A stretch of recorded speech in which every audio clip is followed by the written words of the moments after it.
So once somebody is able to take responsibility, that person now has capacity to handle authority. So without you facing or taking responsibility, you cannot handle authority. So that's the reason why God would watch Adam for. Why? Because he made the decision. He made the decision himself, and he should be able to carry the responsibility of facing that decision that he made. So, but the most beautiful thing about the journey to salvation is the fact that having understood the failings of Adam, the weaknesses of mankind, God already made a plan that will redeem him, restore him, and reconcile him back to God. So never at any point in time was it a failed cause. At no point in time was it a situation that would end in death. Death was just a step. Just like Jesus Christ, speaking about the death of Lazarus. He said, it's a good thing that he died for your sake, speaking to his disciples. He was trying to tell them that Lazarus was asleep. The death of Lazarus wasn't going to end in death because God already had a plan that will restore Lazarus. So the same thing with human beings and the story of salvation. God intends to not only redeem, restore, but also reconcile mankind back to himself. So the whole debacle of Genesis and, Adam falling into sin, God already knew, and he already made room for Adam to be restored, such that the glory of the latter house, okay, will be greater than the former. That means the kind of dominion that the second Adam will obtain for mankind will be greater than the dominion that the first Adam obtained for mankind. The second Adam is Jesus Christ, of course. So the whole story of salvation is one that we should not belittle. Okay, so why is it that Jesus Christ is the one that qualifies to bring us salvation? That's the next topic that we're going to look at. Why is Jesus Christ the only way? The Bible says he's the only way. He's the way, the truth, and the life. No one cometh unto the Father except by him. John 14:6. That is very, very clear. There's no ambiguity about it. But the question is why? Why can't we work out salvation by ourselves since we made the decision, right? And then we should take the responsibility. But observe this. This is the responsibility that God wants us to take. The responsibility he wants us to take is the fact that we were wrong. We made a wrong decision. We should accept that we made a wrong choice or decision. But correcting the corruption of sin is God's responsibility. Now, let me put it back to us again so that we understand it. The corruption that sin brings about, the degradation, the destruction, the massive manner in which it completely tears apart the fabric of the life of people and generations is something that is beyond human beings to repair. We cannot repair it. There's nothing we can do about that. That is not what we can fight over. It is way beyond our capacity. But God, knowing it is way beyond our capacity to be able to do that, has entered into the salvation story himself.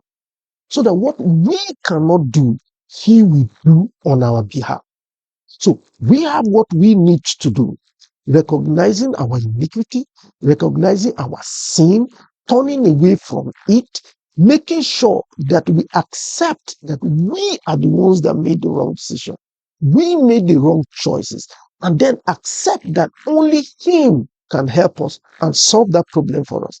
Then he now engages and resolves the issue. So two working together, man and God working together, each person taking charge of his own responsibility.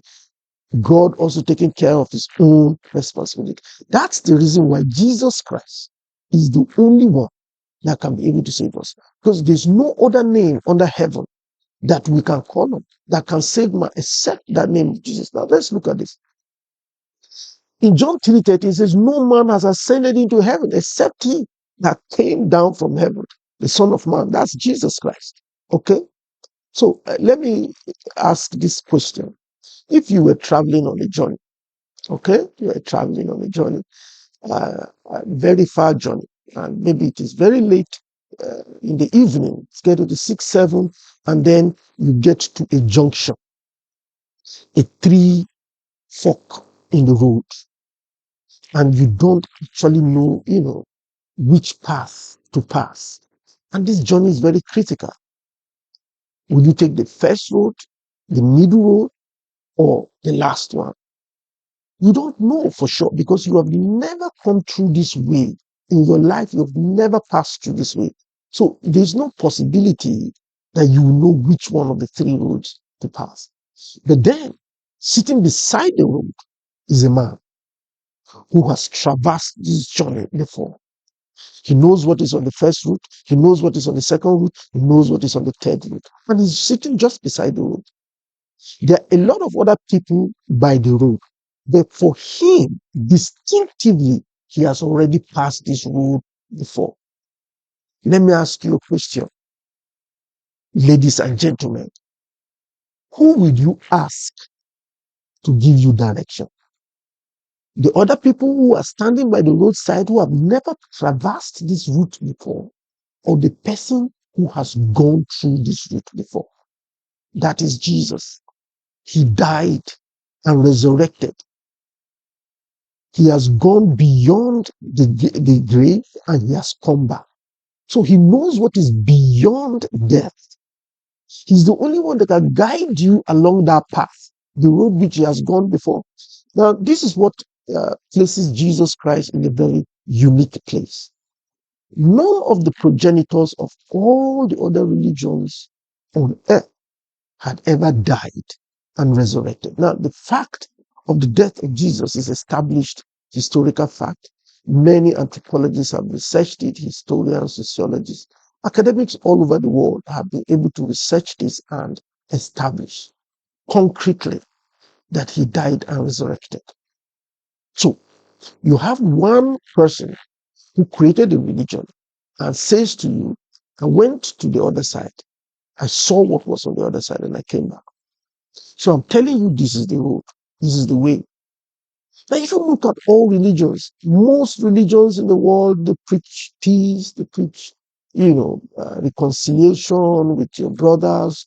They preach generally things that are very good. Now, normally that should be the case with any religion at all. In fact, any religion that doesn't preach peace, of course, that shouldn't be the case. However, Christianity is the one religion that does not just only preach peace, okay, but has a connection with the afterlife such that it can concretely lead somebody from life to afterlife.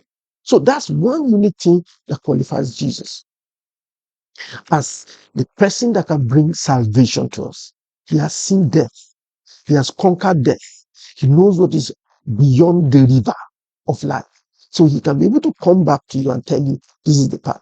Personally, I would rather take directions from somebody who has gone to somewhere before and has come back than take directions from people who are philosophizing about that journey. People who are hypothesizing about the journey. No, I want to take advice from somebody who died and came back to life so that he can guide me to the afterlife. If he tells me that this is what is waiting for me in the afterlife, I would believe him. And more importantly, we have people who are same people on earth here who have died and have come back and have said, yes, I've seen the Lord. Okay, so that makes Jesus Christ, qualifies Jesus Christ very strongly as the bringer of salvation. Jesus is not the only one. He lived a perfect life. That also qualifies him. He lived the perfect life, a sinless life, absolutely sinless life. And this is the point. If Jesus is going to come as the second Adam and tell us This is how to do it. This is how the first Adam failed. This is how I want you to do it. Then you should be somebody who has also done it. Can you teach people how to do something that you have not done? That's the reason why Jesus came and then went through life himself, did everything. And the Bible says we do not have a high priest who is untouched by our infirmities.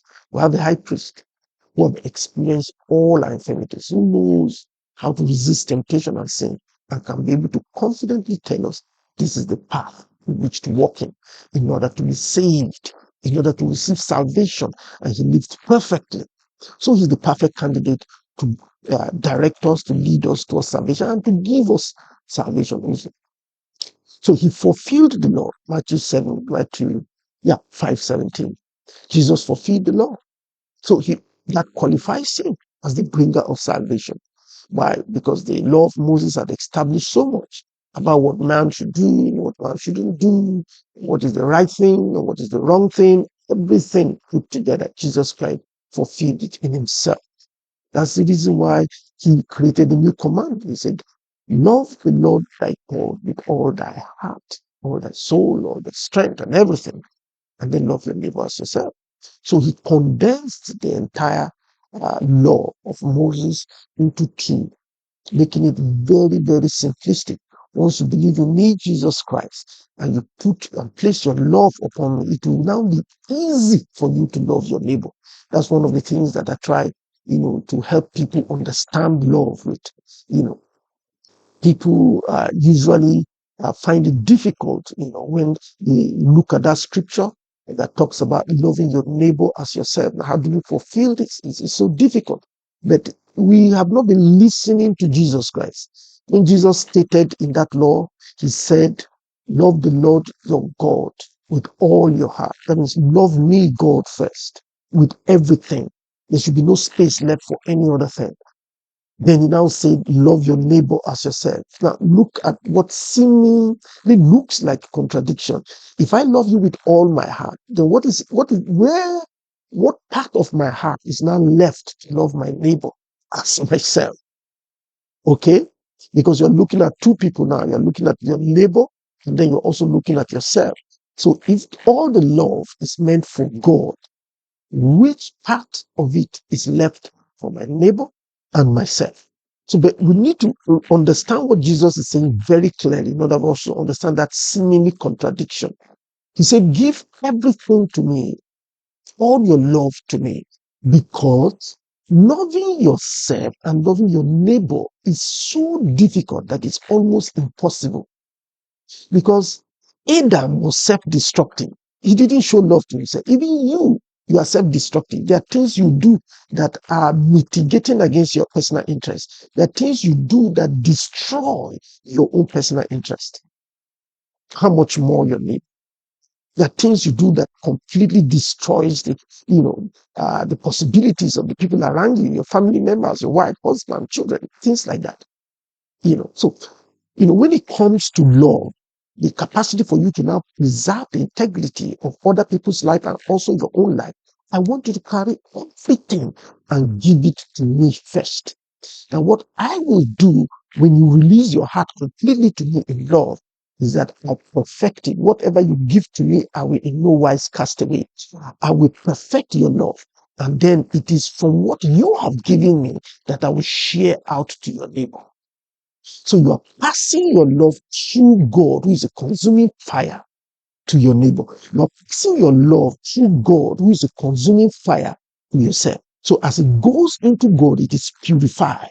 And when it comes out and touches the life of other people, they feel the love of God. It is the love of God that they feel when you relate and you engage with them. It is supernatural, because it's not coming directly from you, that you've passed it through God. You've allowed it to flow through God. You've allowed God to make decisions for you, make choices for you. You've allowed God to decide what to say, what to do, what to think. That's how you project your love to the other part of the world, passing it through Jesus Christ. That's why that commandment is very important. So it qualifies Jesus. It makes Jesus the quintessential candidate to pass salvation to us, because in him there is no corruption. Everything is pure. So if he's going to save you, he needs to be able to also maintain you, not just save you, but continually save you. So that if he saves you, then you now pass your life to him. You put yourself inside of him. Then what comes out from the other end will be something that is enduring, something that is not destructive, something that will preserve the lives of people. That's why Jesus Christ is the qualified candidate, which we have to go to in order to receive